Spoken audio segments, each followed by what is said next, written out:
Hello and welcome to the 5 Minute Call, the podcast that takes a deep dive into the stories of the people that make theatre happen.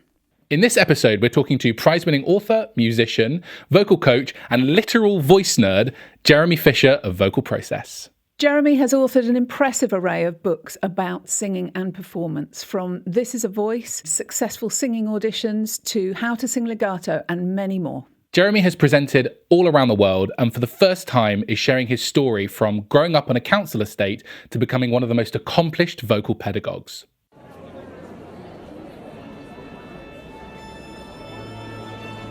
Members of the company, this is your 5-minute call. All beginners, please make your way to the stage. This is your 5-minute call. Your 5-minute call. Hello. Hello. Thank you so much for joining us and for agreeing to come and talk about you and your life and your experiences. How did you get into music? I was brought up in a council house. I'm a council houseboy, and I went to the school across the road when I was 6. There was really not much music at all in the family. We listened to radio, but that was it. Grandad was an amateur musician, but I didn't have much connection with him. So nothing up to the age of 6.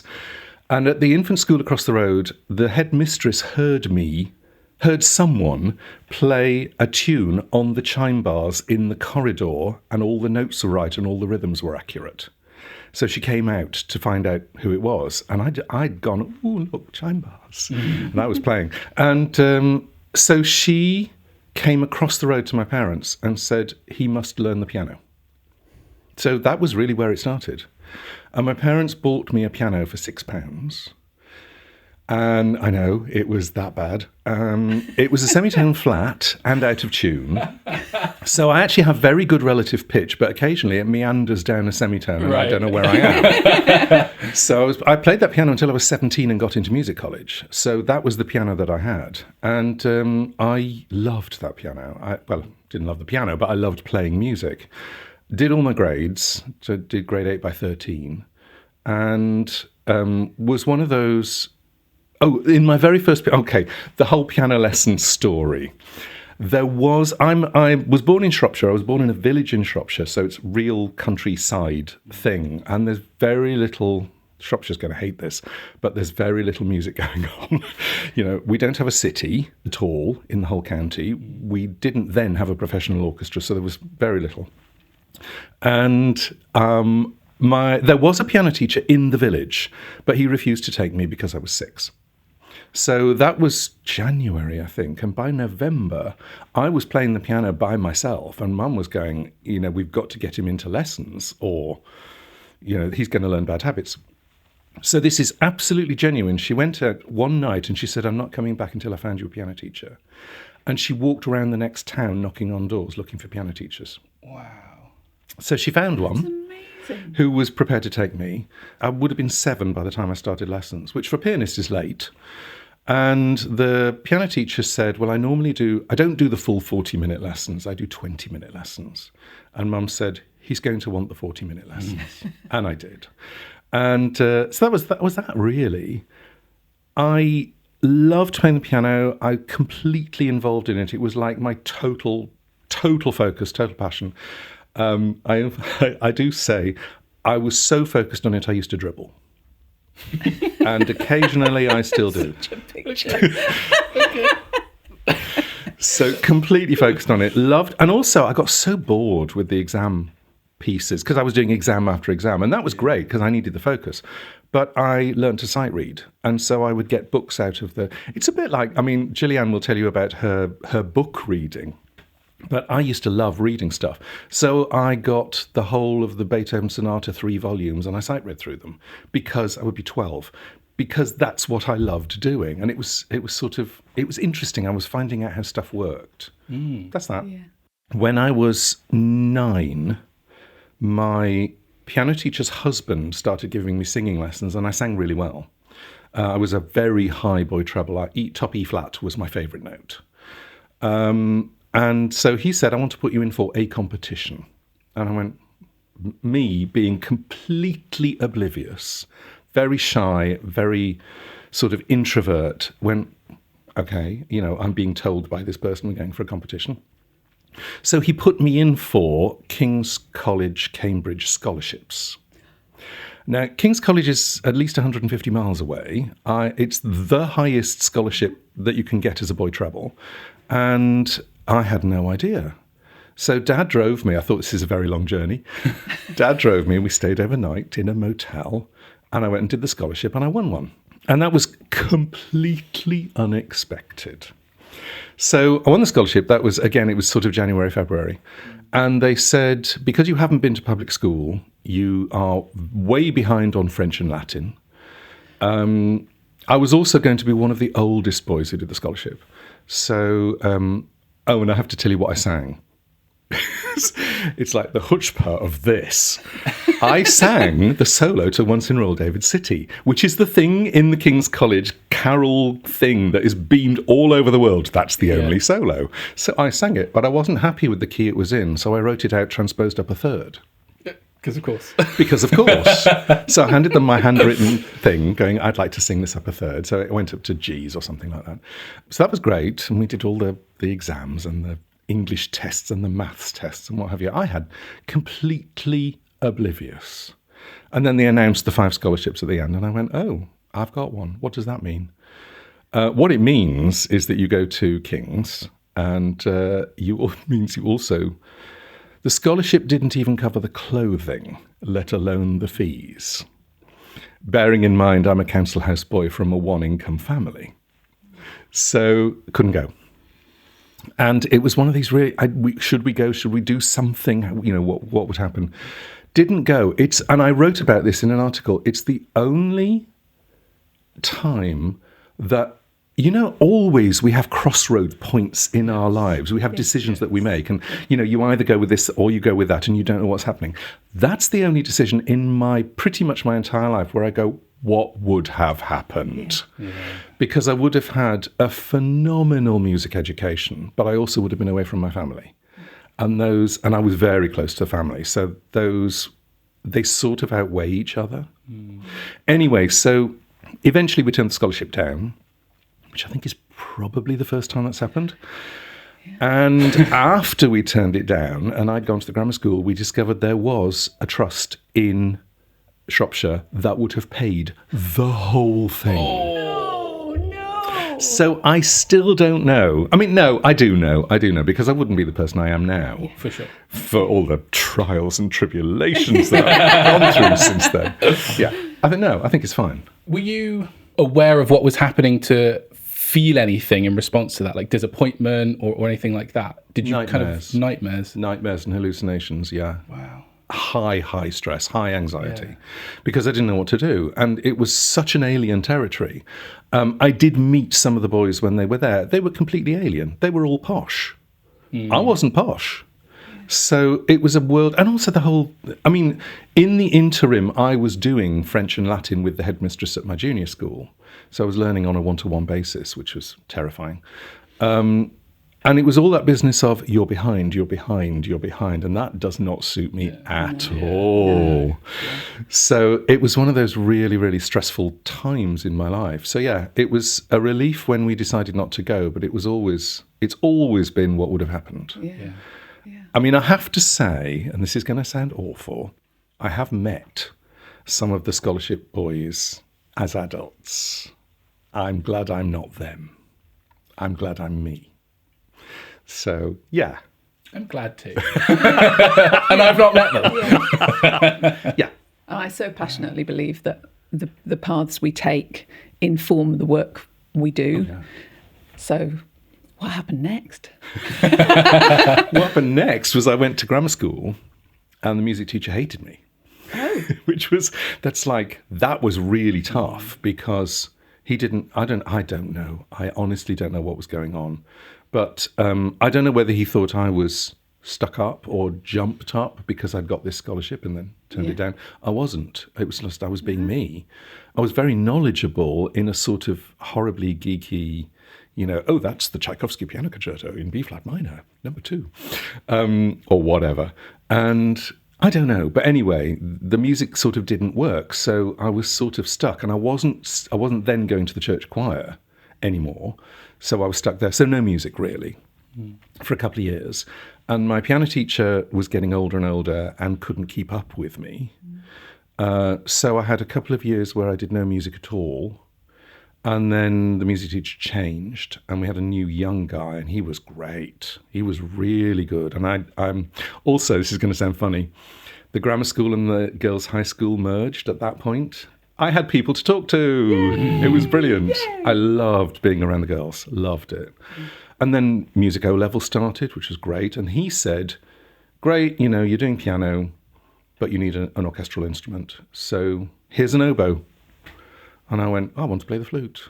He went, no, here's an oboe. So I played the oboe. Got to grade 8 in 18 months, and then auditioned as a first study oboist at the Royal Northern College of Music and the Academy and Birmingham, and went as an oboist. So I'm actually oboe trained for 2 years. Second study piano. Yeah. Joint first in all but name. Yeah. That was and the Royal Northern was the only college that I was allowed to do joint first, essentially. And also I was only 17 when I went. I was 16 when I auditioned. So a lot of talent. I don't know about how much finesse, but a lot of talent. And talent is great, but talent doesn't get you any further. No. It really doesn't. It's a starting place, right? Yeah. And yes, it's a head start, absolutely. But in order to be in the industry, you need an awful lot more than talent. You need some determination, and you need some practice, and you need some reliability and all of that. So, yeah, congratulations to the people who have talent. I'm one of them. But it doesn't take you much further than, hey, look at this. That's it. Which is really interesting, actually, because from somebody that doesn't know the industry, your regular Rando Calrissian, such a poor reference that nobody is going to understand. So we're going to completely cut that out. No, don't cut it out. Leave it in. I have no idea what you mean, but it's fun. It's in Lando Calrissian from Star Wars, but Rando Calrissian. Wow. Anyway, right. Yeah. That whole. No one's gonna know that. Do you know what? Forget that whole thought train, because I don't know where it was going. Playing. It's completely gone now. I think you might have been saying that from the outside, you would assume that it is talent. And this is why we work so well together. That was the thought. Anyway, we can move on. Yeah. So how do we go from Royal Northern College of Music to musical theatre? Or do we take bends and turns? Oh, a lot of them. Okay, so 2 years first study oboe, had one of my front teeth out at the bottom, couldn't play the oboe, had the best time of my life. And I went, if I can't play the oboe and I'm enjoying it, then I should stop playing the oboe. I'd done concertos and stuff, so, all of that stuff, but no. And what I decided in the end was that the oboe wasn't quite a big enough instrument for me to express myself.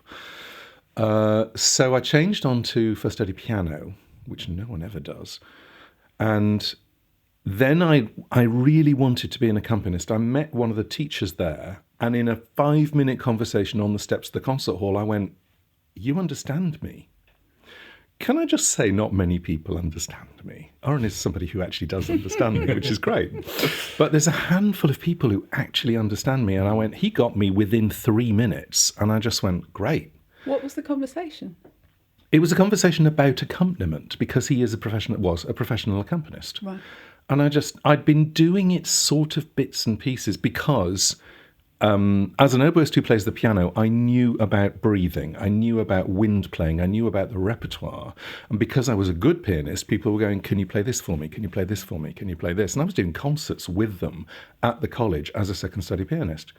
And I just went, I really enjoy this. I really enjoy working with people and just sort of creating music with someone else. I love that. Do you think that was in some way a reaction to sort of being on your own playing music as a child? Great question. If I said to you, one of the nice things about being a collaborative pianist, which is the new name for it, because as an accompanist, I never followed. People don't follow. The whole thing about an accompanist or a collaborative pianist is that you actually know what someone's going to do before they do it. So you're ahead of them. And then, honestly, you can decide whether you're going to go with them or whether you're going to push them somewhere else.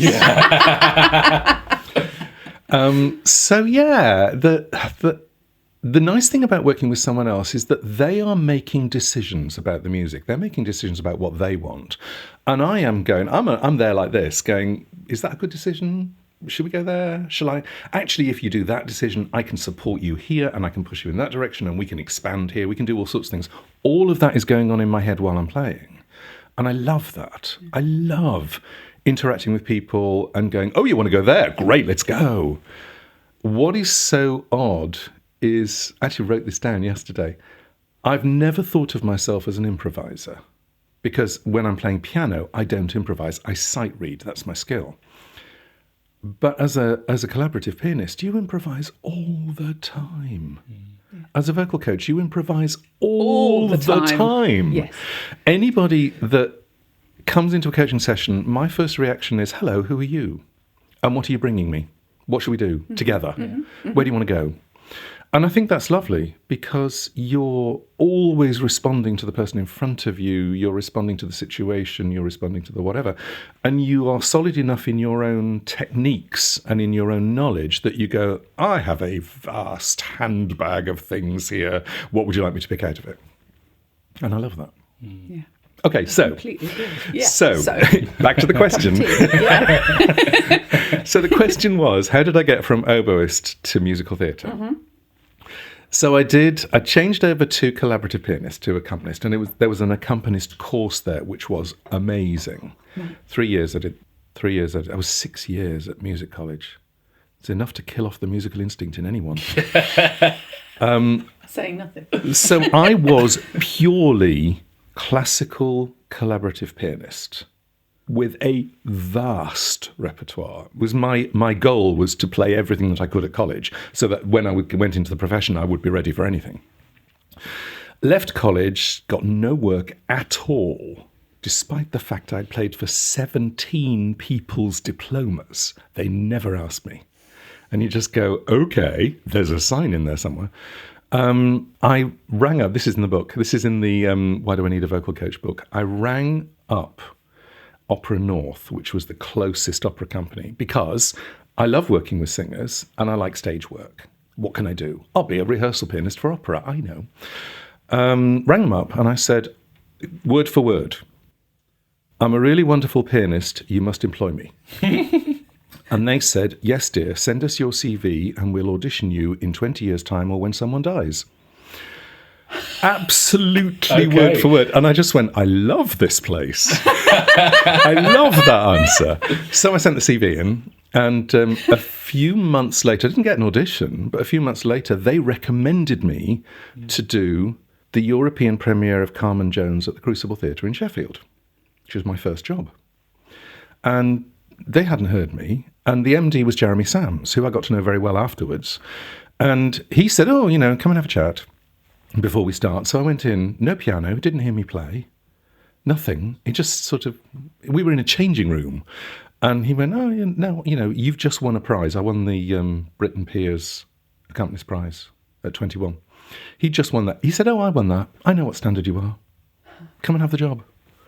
So that was my first job, Carmen Jones at the Crucible. Great job, amazing music, until you have to transpose it all. That was my first day, they said, oh, can you play the Toreador song down a tone in E flat minor? And could you? Not that day I couldn't. The following day I could. I can probably still play it in E flat minor now, but it's like, wow. And then the second day, oh, can you play Beat Out the Rhythm on a Drum, which is Carmen's big thing with the ensemble, down a fourth? And I went, no. But you have to have a go. Yeah. Oh, yeah. It's like, or you don't come back. So, yeah, that was that. Then I got involved in Opera North, and I did a year or so as a freelance opera repetiteur with them. Got headhunted to Scottish Opera to go and rep for them, was actually offered a job there and turned it down. And then I moved to London, and then I started musicals. Yay! Wow. Okay. And how old are you by this point? I would be 25. Wow, that's a lot to have packed in by 25. It's wow. I still have my old diaries from that period, 25 to 30, when I was doing lots of musicals in London. And I can't believe how much I did. But it wasn't about, it was just people are offering me jobs. I need to take it. Yeah, At one point, yes. almost, somebody told me this. When you move to London and you're a new face, you're offered everything. At one point, I was holding down 3 musicals at the same time, which was really fascinating. So I was rehearsing with the D'Oyly Carte during the day. I was understudy pianist for The Sneeze with Rowan Atkinson. And I was also understudy pianist for Rejoice with Maureen Lipman about Joyce Grenfell at the Fortune. Same production company. And I went, what happens? What happens if somebody goes off, somebody falls ill? I mean, what? Because the Rejoice thing was Maureen Lipman and Dennis King, and it was just the two of them on stage. So I was learning all the piano accompaniments, scripts, accents. At one point I had to be underneath the piano playing it upside down, which was very weird. And I said, what's going to happen if Dennis falls ill? And I'm supposed to be on this show. What happens? And they went, don't worry, we'll close one of the shows for you. Okay. Let's just close the show. Thankfully, I never had to do it because that was a roast. Yeah. But I did do The Sneeze once. It was actually the last but one performance of the run. I did The Sneeze, and I should tell this again. This is in the book, but I tell the story. When they offered me the job, I was very, very brave, I think, in my world. And I said, you can't afford to pay me enough money to sit in the theatre and wait to see if I'm on. So here's what we'll do. I'll ring the theatre at 6:45 and see if I'm on. And then I'll come in and do the show if I am. And they went, great. So I thought, good. So I was in the sauna that night. And I thought, don't know what time it is. I better get out. Ring the theatre. Yes, you're on. And I went, no, it's April Fool's Day. You're joking me. He went, no, you're on. Michael's got food poisoning. And I went, okay. So threw some clothes on, got into the theatre, and I was just I need to get there to be nervous. Ran into the pit because it was just piano. It was all solo piano, and it was all piano music in the style of all the Russian composers. It was an amazing score written by Jeremy Sams, who was really pleased to find out I was the understudy. He didn't have anything to do with it. And I just started playing, and the cast had never heard me play. So it was like, it was real. No one knew what was going to happen that night. It was very nice. That was fun. The only thing that I did wrong was that The Sneeze, it was 8 Chekhov plays, and The Sneeze is the title one. And it's all mime. And we know how good Rowan is at mime. And so the whole thing was silent except for Tchaikovsky's Swan Lake type ballet music, which is lovely to play. And it was going really well until the last 3 pages, and I played it faster, quite a lot faster than Michael did, and he had all the business to fit into musical cues. Apparently, the whole cast collected on the side of the stage and watched him run. And he was leaping over furniture. That was fun. So yeah, and everybody in the cast said it was a setup just to allow me to play a show, and I went, no way. If it had been, I would have been in the theatre in the morning practicing everything. But so that was my first show in the West End. Wow. What an exciting way to open. Have you ever experienced nerves? Yes. I have experienced stage fright once. It's horrifying. I was asked to play for a jazz singer in Birmingham for one of these big celebrity concert things, and it was just playing for her. And I don't improvise on the piano. And I said to the organiser, I don't improvise on the piano. And he said, don't worry, I've told her it's absolutely fine, you're just going to play standard version. So got to the rehearsal on the day. Oh, yeah, and then this is your 64-bar solo, and then we're going to do this, and then we're going to do that. And I absolutely freaked. Because the idea of me going on stage and not being prepared is horrific. And also being asked to do something in public that I can't do, or I thought I couldn't. So we got to the moment where she was going on. I actually had to be pushed on the stage, literally shoved on, because I was so terrified. Sat down at the piano and I thought, this is just going to be a disaster. The best thing I can do is to bounce around a lot on the piano stool and look like I'm enjoying it. Couldn't do anything else. So I fiddled about a bit with the tune. I got to my 64-bar solo, fiddled about a bit, added a few notes here and there, bounced around and looked like I was having a ball, fooled 90% of the audience. Really fascinating. The organizer came on and went, that was amazing. And I went, that's the worst I've ever played in public in my life. So yeah. Yes, stage fright is a horrible thing. Yeah. And it's really interesting because ultimately it's the boat is pointing the wrong way. The boat's pointing towards how am I going to do, rather than how is the audience going to feel, or how is the singer working, or, all of that. Boat pointing the wrong way is a really interesting one, where people talk about overthinking. And often it isn't overthinking, it's what's going to happen. Boat's pointing the wrong way. It's not what's going to happen, it's how do I bring what I do to this situation. Yes. Preach it, Jeremy! But it's so interesting. It's also, ultimately, it's a sort of, there's an element of lack of belief in yourself. This is crucial to performers. You have to have a belief in yourself. For me, all good performers have a killer instinct of some kind, where whatever they're doing in the day goes out the window and you do. That's your responsibility. And I think that was the issue, is that because I didn't believe in myself as an improviser, particularly not in public, I couldn't see myself going on and doing this. It's really fascinating. And I've never thought of myself as an improviser until somebody said, but you improvise all the time in your coaching sessions. All the time. I mean, like all the time. And I went, oh, you're right. Yeah, completely changed my view. I still don't feel great as a piano improviser, but I think that's more a practice thing, and I don't know the techniques more than I can't. Yeah. I think having had a rigorous musical education, as you most certainly did at music college, what we're given there, especially in the classical world, is handrails. Like, this is how this goes, this is how this goes. When you see this, do this. When you see, artistry as well, of course, but handrails. And so you become a musician who is a little bewildered when those handrails aren't there, right? I would go further. Yeah. Please let me go further. Go. You are told as a classical musician that whatever you do is wrong. Yes. And it's like, that's less wrong. And that's less wrong, and that's more wrong. And it's really interesting because I love you using handrails, but I'm thinking prison bars.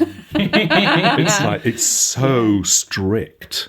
And even, my original piano teacher at college just stopped short of the ruler on the back of the hands. Just. But it's very interesting that there's so...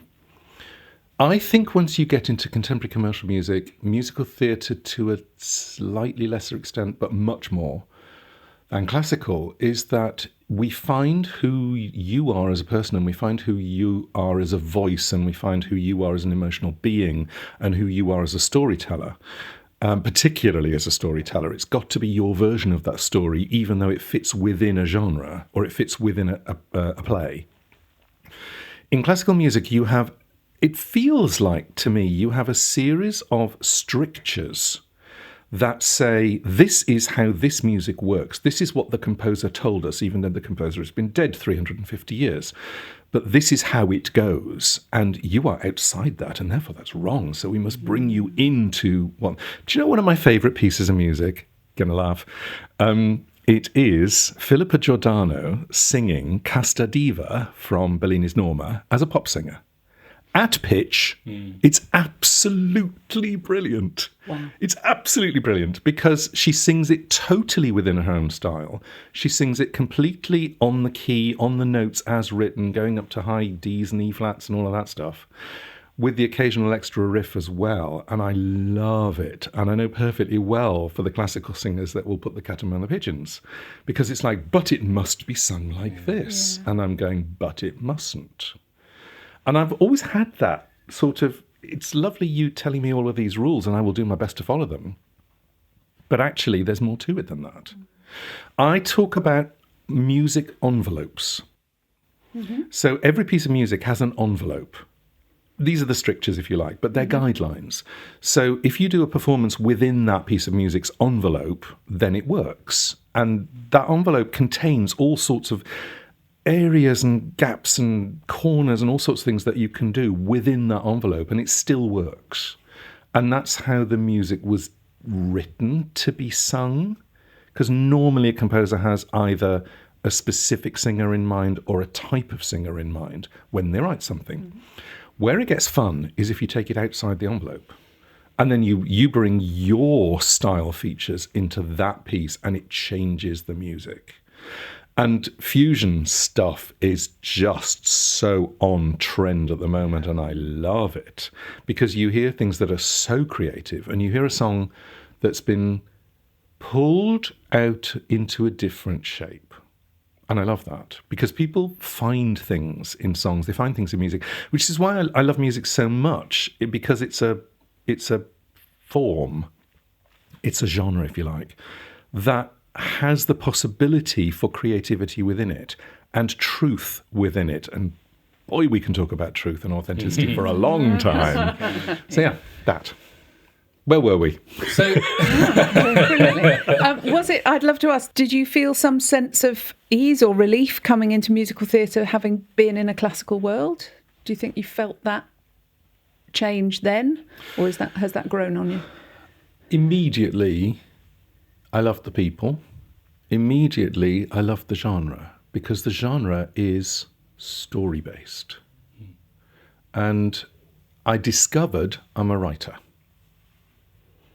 And I love words, love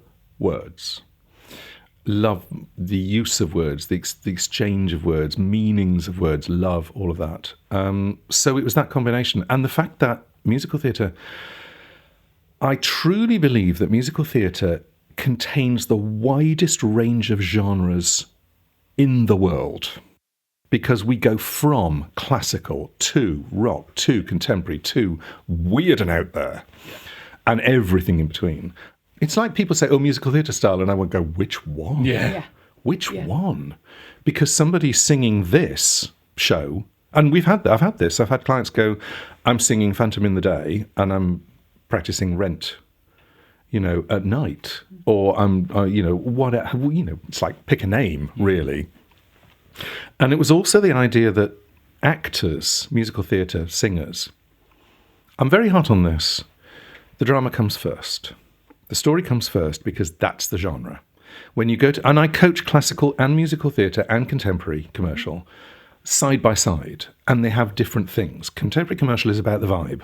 It's like, that's it. It's about the vibe. Musical theatre is about the story.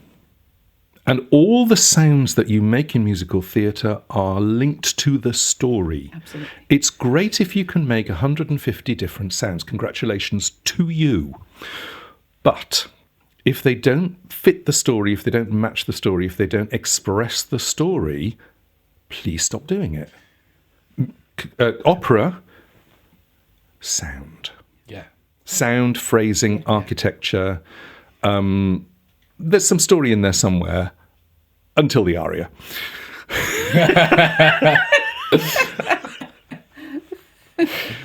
This is why I love musical theatre. Yeah.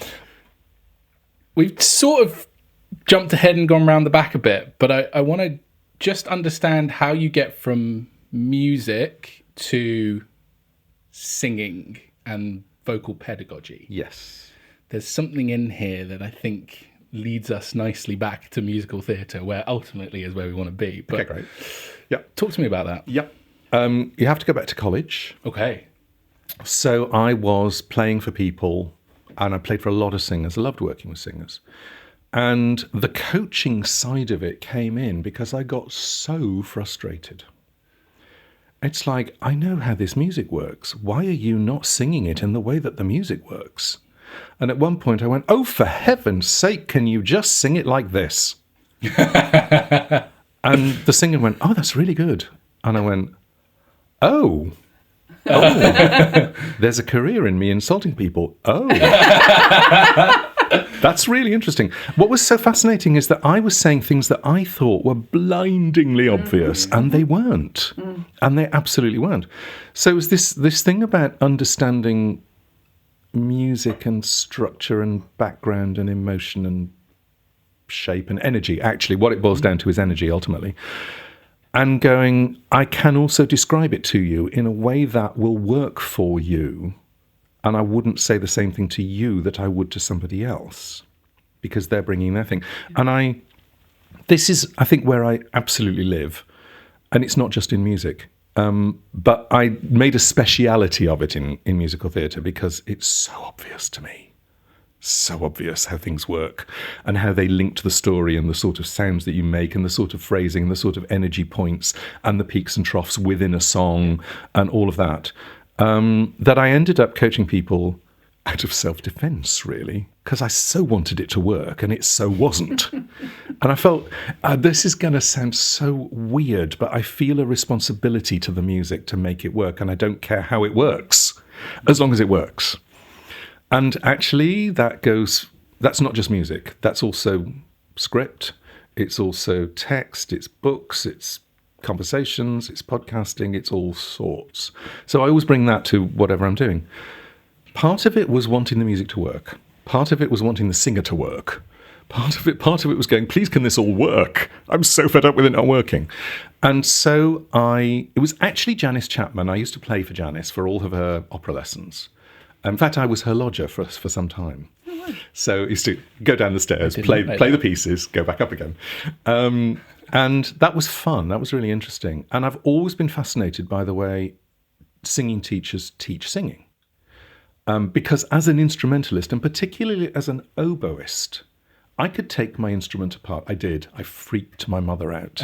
She arrived home one day and I had the oboe in bits on the front porch. Put it all back together again. Yeah. I mean, the thing about being a singer is that you can't go to the shop and buy a new one. You can't take it out and replace it with something else. So you have to work with what you've got. And I was always fascinated by how singing teachers work. And also, this is going to sound strange, how few singing teachers actually teach technique. Yep. Mm-hmm.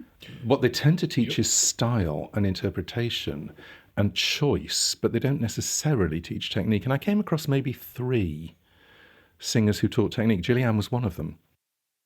And so Janice said, she knew I was interested in all of this, and she said, you want to go and do an Estill course, because Jo Estill was coming, it was I think only the 2nd course that she did in the UK. And she went, go on that. And I went on it, I went, oh, yeah, this is good. The work is good. So I then started finding out all about how voices worked and then applying it to my musical knowledge or coaching knowledge. And I have always seen myself as a coach. I am not a singing teacher. Ironically, I can teach singing, but I'm not a singing teacher because of the mentality that I have and the background that I have is I am working towards the final performance. I think of a singing teacher as being a voice builder. And I think of a vocal coach as being a performance builder. And to me, it's so interesting because when Gillyanne and I work together, I think of her as being along the extreme of voice teacher, singing teacher, and me being along the extreme of vocal coach, and we meet in the middle. So because we compare ourselves to each other, I know I'm not a singing teacher. She knows she's not a vocal coach, but we have each other to compare to, and also to work with. So, in answer to your question...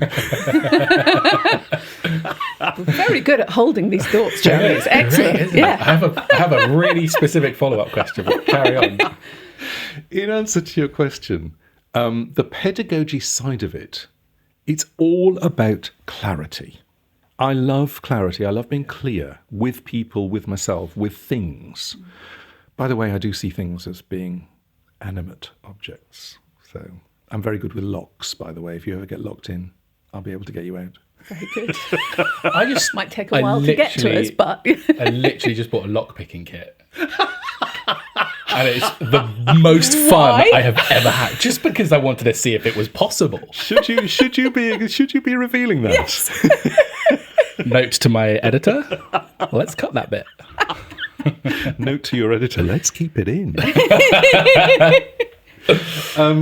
So I see it's all about energy, but it's also about clarity.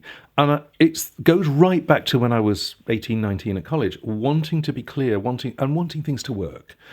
It's a very powerful driver for me to want things to work.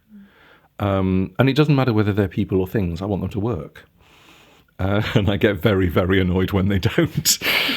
So the whole pedagogy thing was, what can we do to help people understand what they do?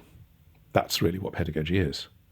And so when I got together with Gillyanne, which would be 1996, I think, we did our first, we hosted a huge course, 120 of the best singing teachers in the country, in 1997.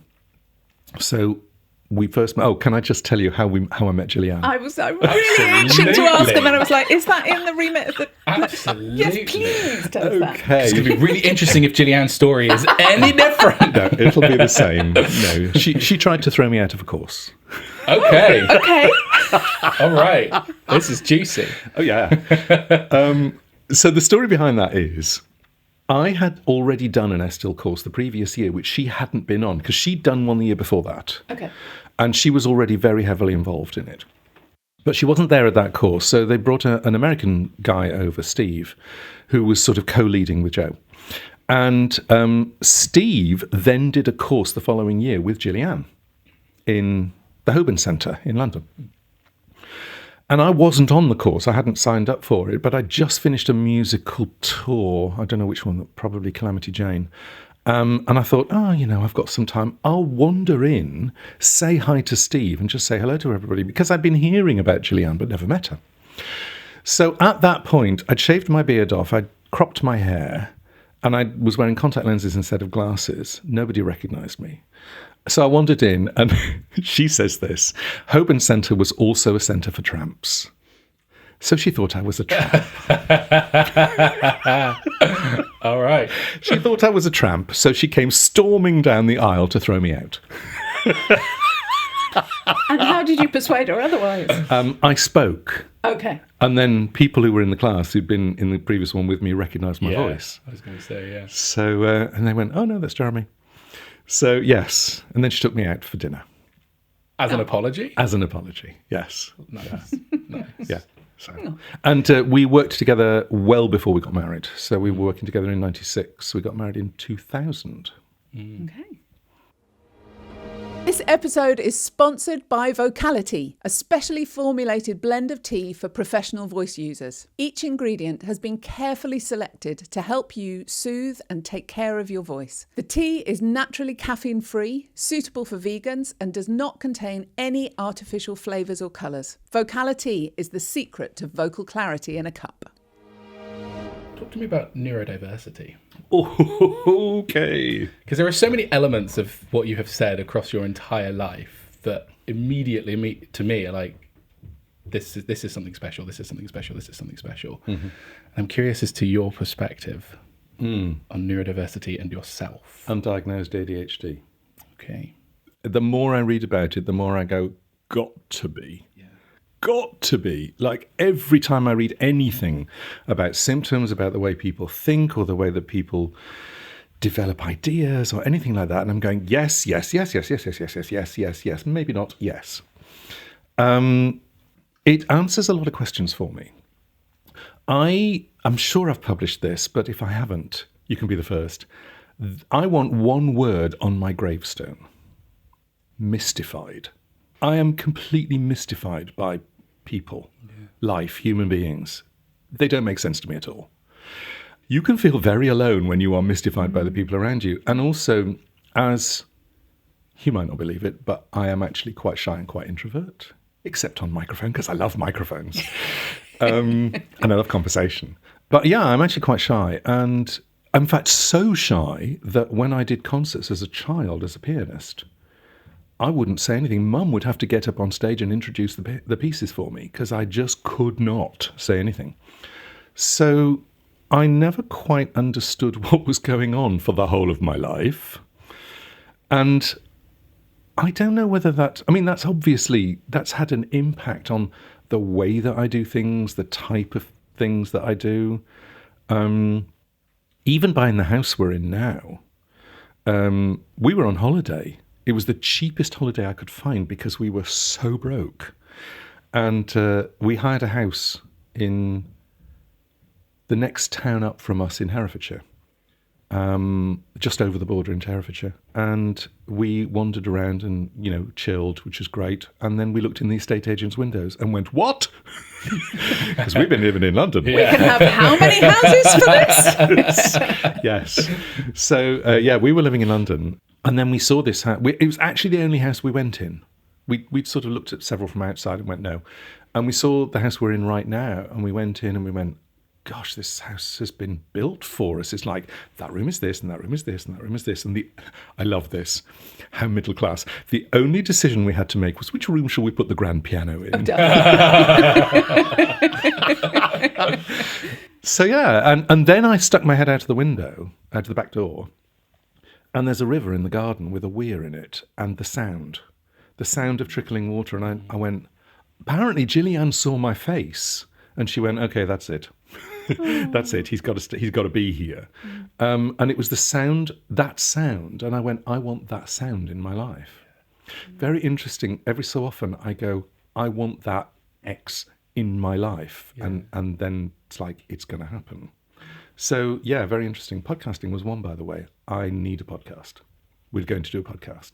Gillyanne said, really? And I went, yeah, we're going to do a podcast. So, yeah. And it's a very good and it's podcast. Glorious. Thank you. Plug it. Plug away. Go on, tell us about your podcast. This is a voice. It's the same name as the book that we wrote. And this is a voice.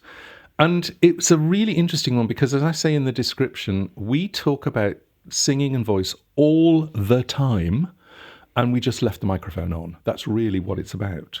And so it's a conversation between the two of us. And we bring guests in sometimes, and sometimes we don't. And sometimes we do exercises from the book just to show people how to do them, and sometimes we don't. But mostly we talk to each other. But I would say it's so much more than that from the last... I've been listening probably for about a year. It's so much more than that. For singing teachers, it is a community, and you signpost, you've had one where you've been talking about marketing or how you put your business together, or it's so much more than a chat about voice. It really is an opportunity to feel like, oh, these are the people who understand what my life looks like, and sharing those ideas. And it's fantastic. I suppose it comes back to the kind of global idea of coaching and advice giving beyond just singing. Yeah. There's something else as well behind it, which is, and this is an ethos that both of us have shared since 1996, since we actually got together, which is sharing. Yeah. We want to share the information. Yes. In fact, our byline for years was sharing information, promoting expertise.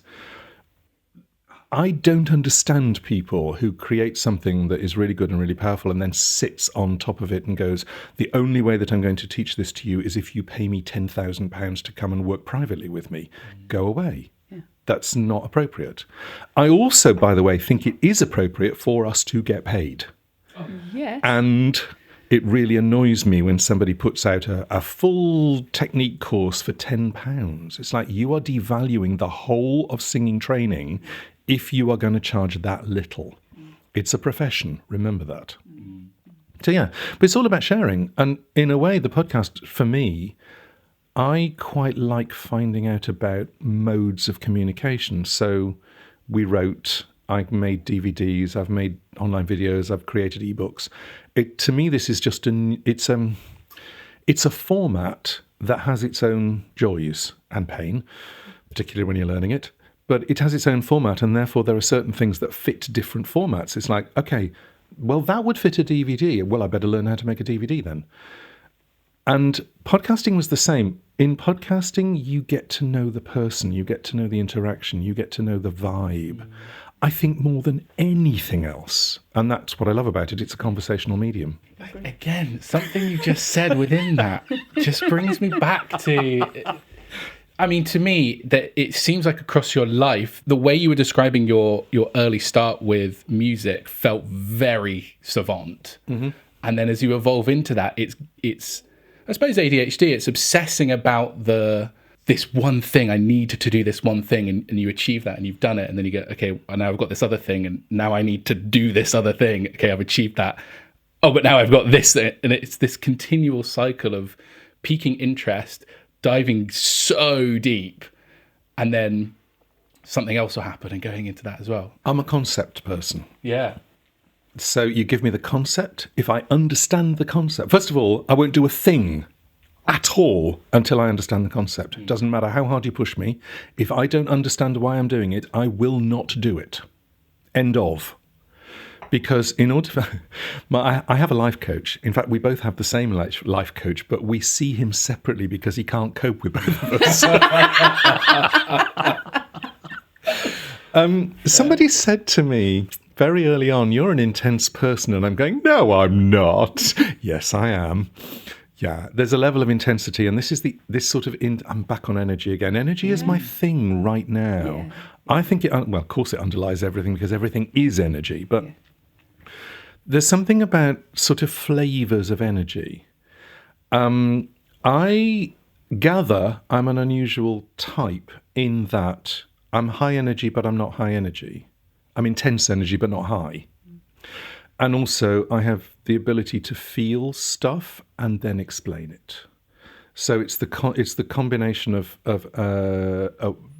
awareness and verbalization. And it's why I think I write well, because I experience stuff and then I can explain it and break it down. And I love doing that. Hyperfocus, not as much as I used to. I'm getting better at it now. I used to dribble. Yeah. I don't dribble quite so much now. I'm not dribbling right now. That's good. So yeah, hyperfocus, yes. So often, oh gosh, it's like... And this is really weird. This is the thing I'd like to change. I have such a high level of responsibility. I hear something, I see something not working, I feel something not working, and I go, I have to make that work. And that means that it becomes my responsibility to make it work, and that is not healthy. So, does that responsibility affect your confidence? In other words, do you internalize that? If something's going wrong, do you assume you're part of the problem? Or are you seeing it from the outside and thinking, that's going wrong, I know how to fix it, I'm going in? I don't know I've ever considered that. That's quite an interesting question. I'm going to answer that with a different thought, because it might shed light on it. And there's a very specific instance of it that really says it to me. I was playing for a set of auditions for an opera company, and people came in, they sang their arias, that was all fine, whatever they were doing, and then they had to do a piece of script. And time after time after time, they couldn't make it work. They just didn't know what they were saying. They didn't get the humour, they didn't get the turn of phrase, they didn't get the meaning. And after 20 people, I was climbing the walls, because it's like, I feel now I have to say it to the panel, because I have got to make this thing has got to work. And the 21st person came in, nailed it. Absolutely. It's like, that was wonderful. And I just went, and now I don't have to do it anymore. Done. So in a way, although I quotes take responsibility for it, I don't. It's like I'm so desperate to hear things working properly. I don't care who makes it work properly. I really don't. If you can make it work properly, if somebody else can make it, if somebody else comes in, makes it work, love it. Love it. And then I can just relax. That does sound very ADHD, doesn't it? Very autistic. Yes, I don't know. I don't have a diagnosis. So, but interestingly, I think I'm more on the ADHD side than the autistic side. Probably got like 20 minutes left, and there is so much. I think we might even have to probably have to invite you back, to be fair. But part 2 with Jeremy. Anytime. Because I would really love to, oh my gosh, like books and publications. Yes. And where you've presented all around. I mean, there's just and Yes. the fact that your vocal folds are famous. I mean, there's just so many things. They have a life of their own. Yeah.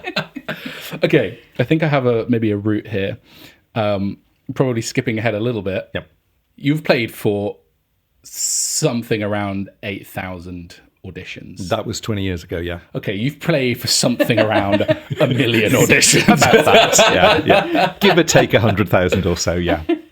My question is, and again, because we're sort of jumping around a little bit and we're missing some pedagogy stuff in the middle, but we know that you're an expert voice person. Yeah.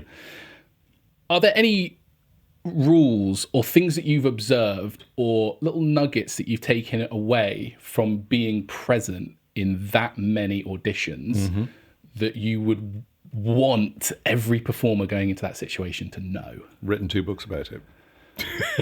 And this is why we're here, because the books were the next bit that I was going to get on. Yes, there are. There's some really great points. And it's often when you see people doing an audition where it doesn't work that you realise what does work. I love this sort of Negative opposites learning. thing, negative practice, Yeah. one of my favourite things. We're going right back to something I said very early on, which is being yourself. It's your story, it's your version, it's your voice, it's your take. And I'm really, really hot on this because as a performer, you have a history. And when you step into the room, you bring your entire history with you. You may not realise that, but you do, because your history gives you a mindset, it gives you a storyline, it gives you a whole set of experiences that you have already lived and therefore embodied. And when you're singing any song from any piece of theatre, it has to be your experience of it. And the thing really is that we haven't all killed people, but you go to a situation in your own history, in your own mind, where you have experienced something of that. I mean, if we take that specifically, something where you've been blind furious, something where you have been devastated by something where you feel you want to kill people. Can't believe there's anybody who actually doesn't want to kill people at some point. Or maybe that's just me. No, that's fair. That's fair. So glad you agree. So you find something, and this is what rehearsals are for. This is what practicing is for. And I think, I could go to what practicing is, but maybe next time. This is what practicing is for, or rehearsals are for. When you're in the studio and you're rehearsing a musical, the whole point of rehearsing is to find out. And it's to find out how you react to that information and bring what you do, and also how other people react to your information. Acting in general is a reacting, really. It's like if you've got anybody else, well, actually, you don't even need anyone else on stage. If you're singing a soliloquy, from Carousel, then you are still singing to somebody and you're watching to see how they react. If it's God, fine, put God there. You know, if it's your future self, put your future self there. If it's your past self, put your past self there. We do a whole thing on timelines and characters and who you're talking to. We did a course called Mastering Musical Theatre, which in fact you filmed. We did indeed. And we did a whole thing on timelines and characterization. And I think, so when you're getting back to the question, when you're going to auditioning, the thing that you need to take into the room is your version of the song. If you don't do that, we can't see who you are. We can't see how you can fit. And I see so many people going, Idina made this noise and therefore I have to make this noise. And I'm going, but it's not your noise. I think one of the things I see most frequently is the performer trying to second guess what the panel are looking for and Yes. to do that. Yes. And it's such a problematic strategy because Yes. you cannot possibly know what the panel are looking for. The panel might not actually know what they're looking for until they see it. I've been on those panels. Right? So I've been on the panels where they don't know what they're looking for. Yeah. And the thing is that when they don't know what they're looking for, either they're completely open to what you have to give, or they're warring with each other and you might not be there. Yeah. So and I've seen both. And the only way to take control of that situation is to know what you can bring Yes. and how you can bring it, how you can express it. And in a way, that's a very brave thing to do, and I'm not going to deny that, because you run the risk that the thing that is you is not going to be wanted. Yes. And you also need to go into an audition knowing that the chances of you getting the job are low. First of all, because there are 100,000 other people coming to audition. And secondly, because sometimes the panel doesn't know what they want. The best thing that you can do is to give the best of you. And the thing is that we recognise authenticity. And authenticity has some very interesting flavours. You know, if you can... This is why I think the really, really good actors are so skilled, because they find authenticity in a character that is nothing like them. Nothing at all. But because they've found some matching thing somewhere that is part of them, then it's that comes out and you go, I appreciate that authenticity. So yeah, that's the big one. And actually, the idea that, particularly in singing, difference between singing and speaking, by the way, extended. Because singing is extended. With speaking, you can get away with all sorts of crap. You can get away with noises, you can get away with stuff. But because singing is basically extended, and it's all extended sound, as in it's elongated, so anything that you do shows up more in singing than it does in speaking, which is, I think, why people obsess about sound, because it's more obvious. But the interesting thing is, it doesn't matter that it's extended, you are still telling a story. You happen to be singing. Please, can we go to the level of acting where you happen to be singing and we don't even notice? Yes. Right. Thank you. Right, yes. In my head, you speak, you have a level of emotion, and there's massive levels of emotion within that. It gets heightened when you sing. It gets more heightened when you riff. Or cadenza, in classical terms, so that at that point the emotion is so high that you are lost for words. And I think as a general rule that's quite useful. Yeah, I completely agree. Yeah. A really interesting example of this, I saw Hadestown the other day. Phenomenal. And I can't remember her surname, Melanie, who's playing Hermes. It is one of the most encapsulating performances you could possibly see. And I've just realised now it was because not for a moment did I think she was singing, but she was telling the story and she was giving me everything I wanted to pull me into this. And essentially as the narrator of that story, that is her role. And I think if it had been any different, I would have reverted back to what I usually do and look at technique and look at all the other things. But for that moment, I was so pulled in, and I only just now realised it's for that reason. It's almost like the voice becomes a vehicle instead of the reason for you doing it. And so we see behind the curtain, and we experience those emotions. This is the other thing, by the way. People often come into sessions and say to me, but shouldn't I be feeling this while I'm singing? And I'm going, God, no, absolutely not. Because if you are, you'll wreck it for everybody else on stage. If you have to sing this thing 8 shows a week for a year and 2 rehearsals, and you are feeling this thing the entire time, you're going to wreck it for people because you're out of control. Yeah. That's what rehearsals are for. Yes, I think it's Feel a useful the process. Thing. Useful process. Go through it. Totally. Feel it. Be uncomfortable, then figure out how you're going to tell that story without going to the cliff edge yourself. And the other thing which is really important, and people forget this about the way that musicals and plays are put together, is that you sing this heartbreaking, harrowing, angry song, and 30 seconds later, it's 3 days later, and you're having a laugh on stage. It's like time is compressed. What that means is that you don't have the time to decompress if you really do feel those emotions. And again, you're a danger to people on stage. Please don't do it. That's great. Wow. That said, I'm always working with performers to find their sweet spot, because I also don't want them to be stuck in a world of technique and, in the technique of how do I tell that story. I want their sweet spot to be where they can exist in the story and enjoy telling it and find themselves there, because it's why they all came to do it in the first place. They wouldn't be standing on a stage if they didn't love telling those stories with voice. So there has to be some centre in the middle of that. But yes, I completely It's agree. a really good point, and I'm going to agree with you. People come and say, I would love to sing this song, but I can't because I cry. And my thing is, you need to sing it 150 times until you stop crying.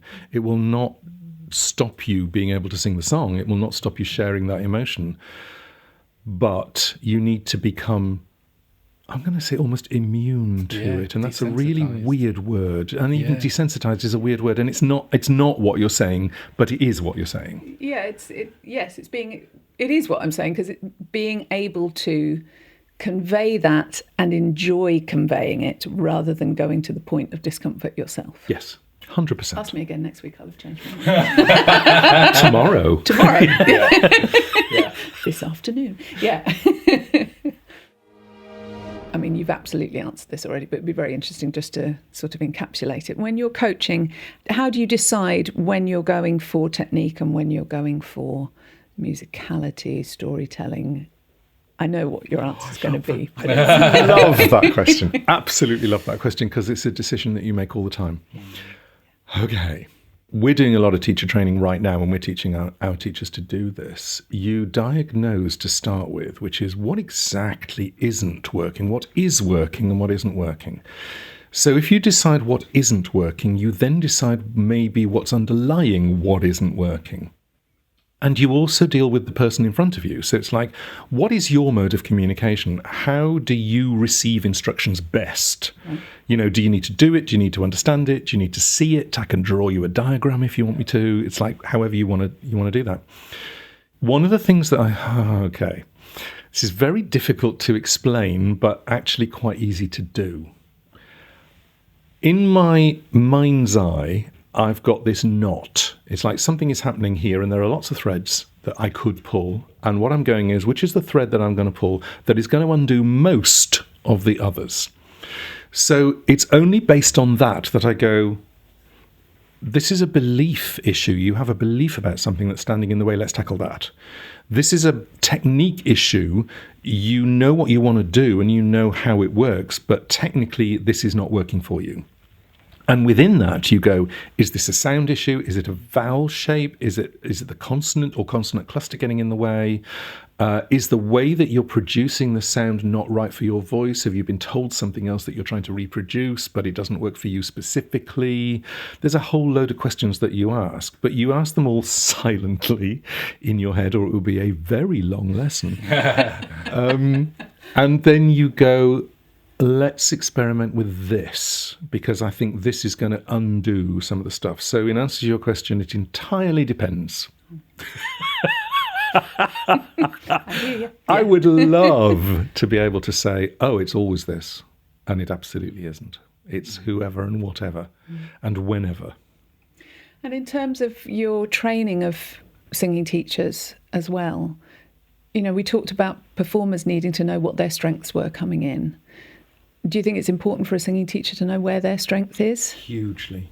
We actually do an entire module on your strengths and your values. And it's been a game changer for so many of our teachers. And they still talk about it 2 years later, because it's often from that session where we find, what are your values? What are your strengths? Where do you live? Where don't you live? And if you know where you live and what your strengths are, you know who you're going to be working with. And then you start to encourage those people to come in, and your studio takes off and you love doing what you're doing because you're working with the people that get you. So that's actually one of the comments. Somebody said, I'm now working with people who get me. And I'm going, the best comment. So yeah, the values session is so important for teachers, because it's very easy to go, I teach everything and I teach everyone and I teach all levels, and I'm going, no you don't. No you don't. No, if you like, you have reflections of all sorts of aspects of you, but they do not cover everyone and they don't cover everything.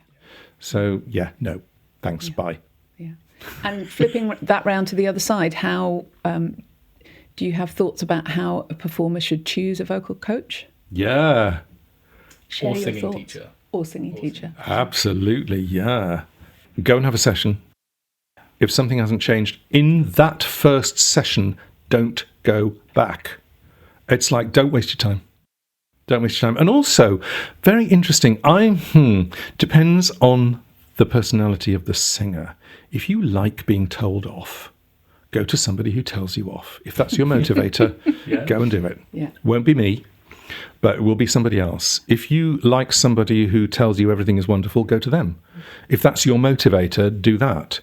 In a way, it's an odd question because as a singer, you've got to know yourself really before you can judge whether someone else is going to work for you. There are a lot of teachers who will tell you that you're crap. And that's their way of motivating you. It has never worked for me, ever. When I was at college, I was in my second study piano lesson and I was playing this. She decided I was a virtuoso pianist and she was throwing virtuoso pieces at me. And there was a Chopin study that I played. I couldn't play. And she said, there's a second study organist outside the door who can play this better than you can. And I'm thinking, well, get him in and let him do it then. And I'll go and have some tea. I didn't choose this. Yeah, that sort of motivation never works for me. Encouragement does, accuracy does, which is interesting. If you can do something accurately for me, I am yours forever. Yeah. Until you stop doing something accurately for me, and then I go. But it's really interesting. The answer really to the original question 10 minutes ago is work out what motivates you first. And then if you know that you need somebody very supportive, or you need somebody who will tell you off, or you need somebody who will keep your nose to the grindstone, or whatever, there's still a range of coaches within that sector that will do that. And then go and experiment and come out. Notice how you feel. Feel is, for me, the biggest measurement, if you like. If you come out and you feel smaller, don't go back. If you come out and you feel stronger or bigger or more relaxed or more open, go back. Try again. That's so valuable. Yeah. That is. It is, because I think incredible. a lot of people continue with something because they see that teacher has validity and experience and knowledge, and that they should, and feel that they should be getting something from it. Or they feel a sense of, not duty, but a sense of, you're my teacher, I have to make this work. Yeah. But when you completely flip it back to what you were saying is introspective, look at what you need. Who cares about what the teacher needs? That you're paying for a service. If that service isn't working for you. Oh, and by the way, remember you're paying for a service. Yes. It's like you're paying. If it doesn't work for you, stop paying. It's like, please, don't do that. No, it's very interesting. The whole business of this teacher has a reputation, so therefore I must learn from them. Or this teacher is flavour of the month, therefore I must learn everything that they know.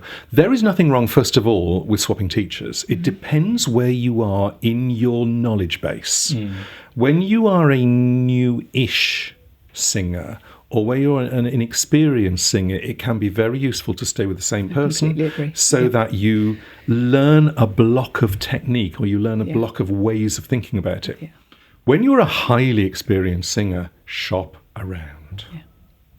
Because you can. Absolutely. And even beyond that, don't just shop around when you feel like there's a problem. Shop around anyway, because you're going to learn different things from different people. And once you have all of those little pools of knowledge to draw from and bring your own conclusions, it makes it hugely more valuable to go and get different opinions, I think, on different. And it might be that you're working on a new musical that is of a different genre, and it's not suitable to be working with the current teacher because that's not their speciality. So this many years ago, but my postgrad singing that I tried at Trinity, I already knew I wanted to sing musical theatre and cabaret, and the teacher I had was wonderful and lovely, and it wasn't her genre.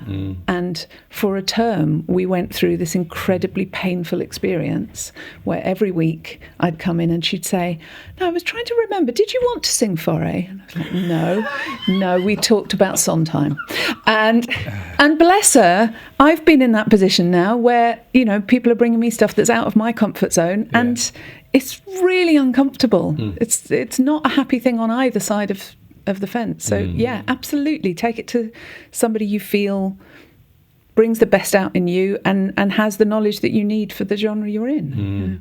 Yeah. And none of us should feel, on our side of it, none of us should feel uncomfortable about not knowing the right answers sometimes. Absolutely not. You know, it's fine. This is a really interesting one. There are so many genres out there that there are going to be ones that you don't know or have no experience of. If you can understand the genre, you're more likely to be able to, or actually understand and accept, because those are two different things. You're more likely to be able to do something. I have people, interestingly, in the musical theatre world, I've worked in pretty much every genre now, so that I have experience of working in stuff. In the contemporary commercial world, I don't have as much experience, but what's interesting is I have a phenomenal set of ears and a really good analysing skill. So I can listen to something. My favourite CCM lessons, favourites, are when somebody brings 5 different recordings and go, I need to sound like these 5 different people. And I'm going, let's go. Because we can analyse each singer, each song, each genre, and then put it onto you and your voice and how your voice is going to sound not like them, but singing that genre and that material. Right. Yeah. Interestingly, I'm about to work with somebody who needs specifically to sound like a singer. So we're doing tribute band stuff. Yeah. Really specific. He already does 2 different tribute band singers. He's now going to add a 3rd, and it's very different. So that's very specific. We analyse second by second what that person does, and then you put it on. Really interesting. Yeah, fascinating work. Thank you so much, Jeremy, for coming here today and sharing your story and your wisdoms and your knowledge. Before we wrap up, we need to plug some things. So This is actually the first book of yours that I got. Right. And I distinctly remember, and actually this is probably a conversation that we'll have with Gillyanne, I distinctly remember one of the first things I did with this book.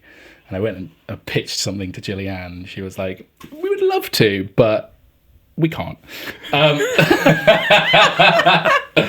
It was about making like some of the exercises and stuff, like digital versions. Oh, anyway. Absolutely, yeah. But this is a fantastic resource for, I think, people just getting into the voice and understanding it, but for teachers, for students, for performers, for anybody that wants to know more about the voice. What else do you do? Where else can people find you on the internet? Vocal Process, everything. Facebook, Vocal Process, formerly known as Twitter, Vocal Process. Instagram, Vocal Process, vocalprocess.co.uk. Yeah. We have a load of courses online if people are interested.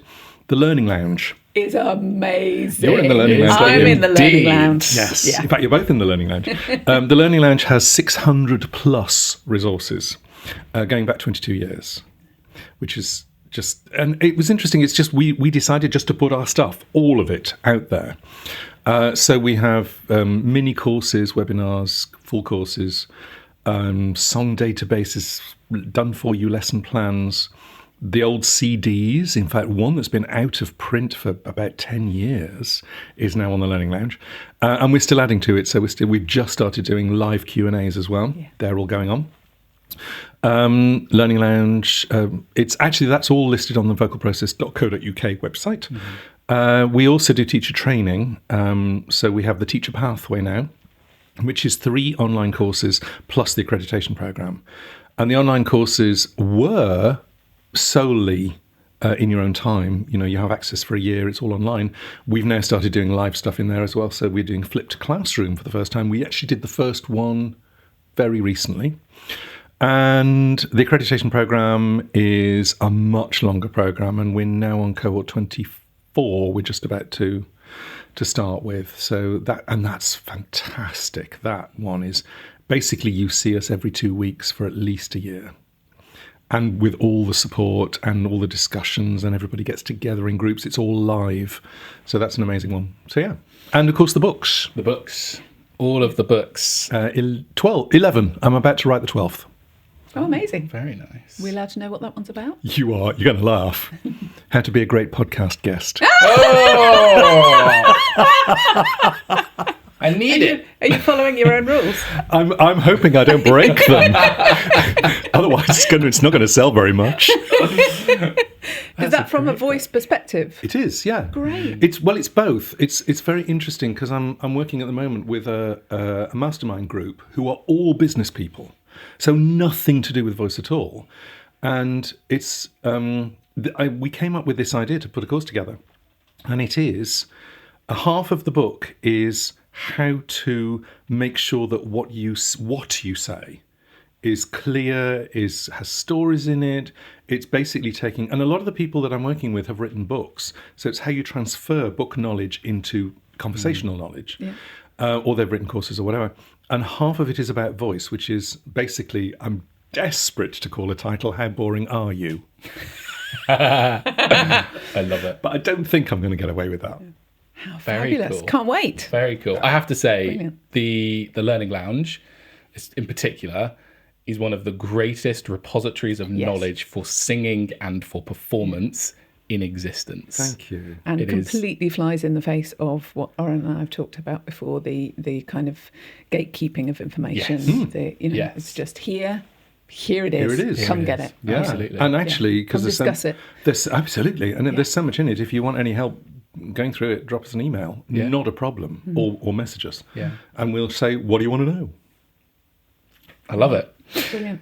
We have two little traditions on this podcast. Yes. Do you want to take the first one? Sure, except that, well, It might not apply. We'll see. No, it does apply. It does You've apply. played Maybe not- for a yeah. gazillion shows. What do you do at the 5-minute call? Yes, it does apply. Yeah. Because I still perform.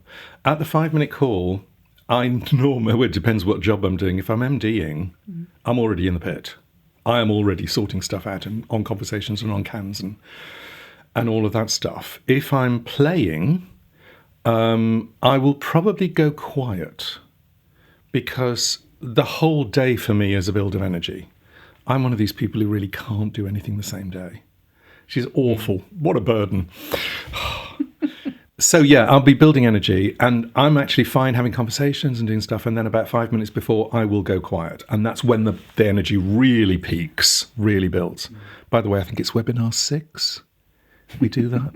Gillyanne and I do our own charts about energy build, and they do not match at all. Took us years to find that out. I'm really personally fascinated in this. In that quiet moment, are you comfortable?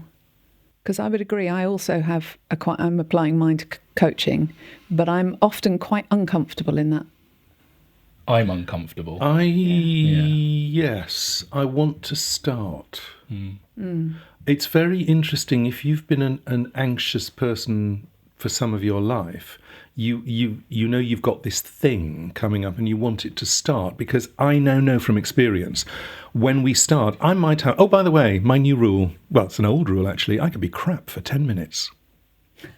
It's so useful. Yeah. Because if you've got an hour, or if you've got an hour and a half, or if you've got 10 minutes, it's a problem. But if you've got an hour and a half to play with, you can be crap for 10 minutes, preferably at the beginning. Yeah.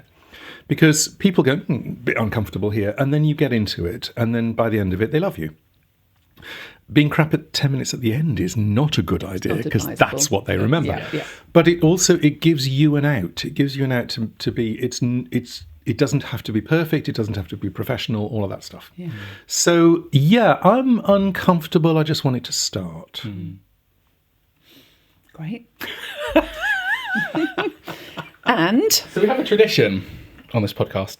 We get the previous guest to write a question, and it is sight unseen for everybody in this room until the moment that we read it. And we're going to read the question and get you to answer the question. and then write a new question for the next guest. So, Do you think having a job of passion makes your work your number one priority? It doesn't even occur to me that it's a priority. It just is. I'm actually working harder at the moment not to, so that I have a life as well. One thing we haven't mentioned, by the way, and this is an answer, as a professional pianist, I snapped a tendon in my finger twice, 2 different fingers, end of career. And I had to look at this, which is, if I can't now play the piano, which is what I love doing, that's the end of my job. So who am I? What is my life? And I actually set out to have a life, which was quite interesting. And then it healed and I'm playing again, so both times. So, yes, absolutely.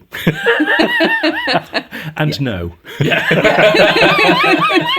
Great question. Love great. It is a great question. It is. Yeah. There's such an inevitability to it, isn't there? When it's the thing that you do, when it's just, this is just what I do. It's not a question. It isn't a, shall I make it a priority? Shall I choose this? It's just what I do. I know so many performers like that. Since I was 6, I've been going to be a professional musician, and I have been a professional musician in one way or another for 56 years. Jeremy, thank you so much. It's been a joy. On the podcast. We loved having you, and we may have you back. Oh, we are absolutely going to have you back. Oh no, I'll have to live more life now. Yes. Yes. Please go away and Go do write some a few more more amazing books. things, Yeah. and then come back and talk about them. We really hope you enjoyed this episode of the 5-Minute Call. Don't forget to hit that subscribe button, like this video, and ring the bell for notifications. Your support really helps us bring you more amazing stories. If you are or have been affected by any of the topics discussed in today's episode, please see the show notes below for some helpful resources.